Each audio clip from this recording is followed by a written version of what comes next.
Hi everyone, it's Victoria at Bols Global. Hope you're doing really well. So today I wanted to talk about export pricing and the importance of getting it right from the outset.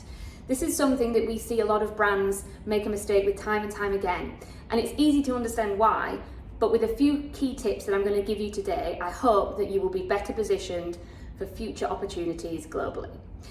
So, as I mentioned, it's very easy to give pricing away when you're approached, particularly from maybe a retailer chain that's interested in listing your products in an overseas market, a distributor who'd like to buy product from you and sell it on in their designated market or channel, an agent, for example, who is usually someone that will take your products, find you customers and take a sales commission.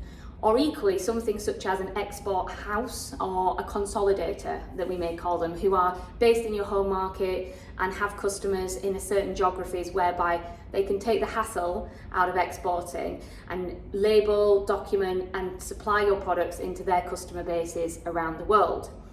So there's lots of options here. So how do you create your pricing in a way that will stack up?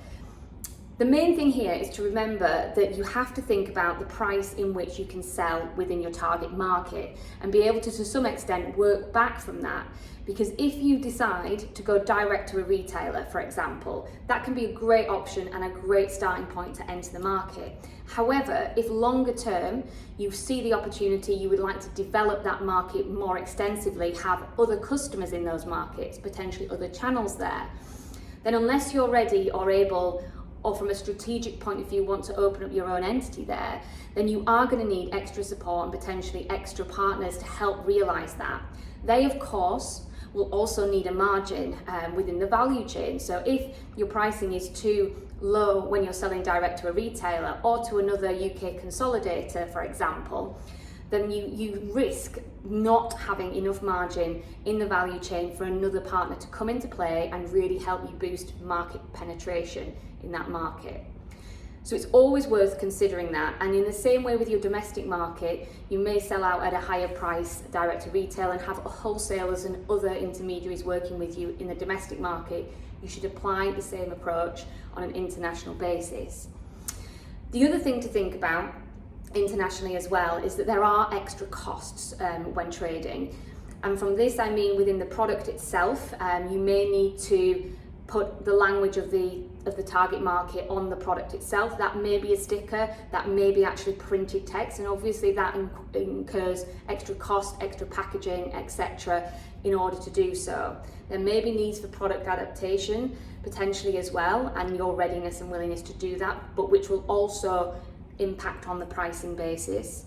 And equally other hidden costs that a lot of brands don't consider, such as documentation. With each shipment you will require usually a set of documents that need to accompany those items into the market to clear customs, and some of those can be quite costly, particularly also when registering products into your target markets. There may be costs not just in creating documents for registration, but equally in potentially certifying or legalising those documents with the relevant embassies and local chambers of commerce.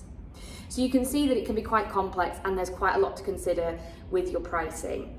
The other thing to consider also is your Inco terms, and we've done another FAQ and video on the importance of Inco terms, because these are on the terms on which you are trading, and it does then define the risks and responsibilities, but equally the costs that both the buyer and the seller are incurring. And that's always something worth considering in terms of the way you wish to do business overseas, and also ways in which your customer may accept to trade with you as well. So lots to think about there. Look at the top tips and takeaways from this is really look at your value chain, look at your longer term strategy for internationalization and that particular market in which you're operating. If it's a more transactional, reactive way of working and any opportunity is easy to service through the mode in which you're operating and your pricing strategy from your home market, then fair enough. However, if you are looking to really start to grow internationally, enter markets and penetrate them well, you do need to take a step back, consider the route to market, your longer term strategy, and build your pricing and your value chain based off that. I hope that was helpful. If anybody's got any questions or queries on this aspect of exporting, don't hesitate to reach out to us at Bols Global, and I hope you are all doing great. Take care and we'll speak soon.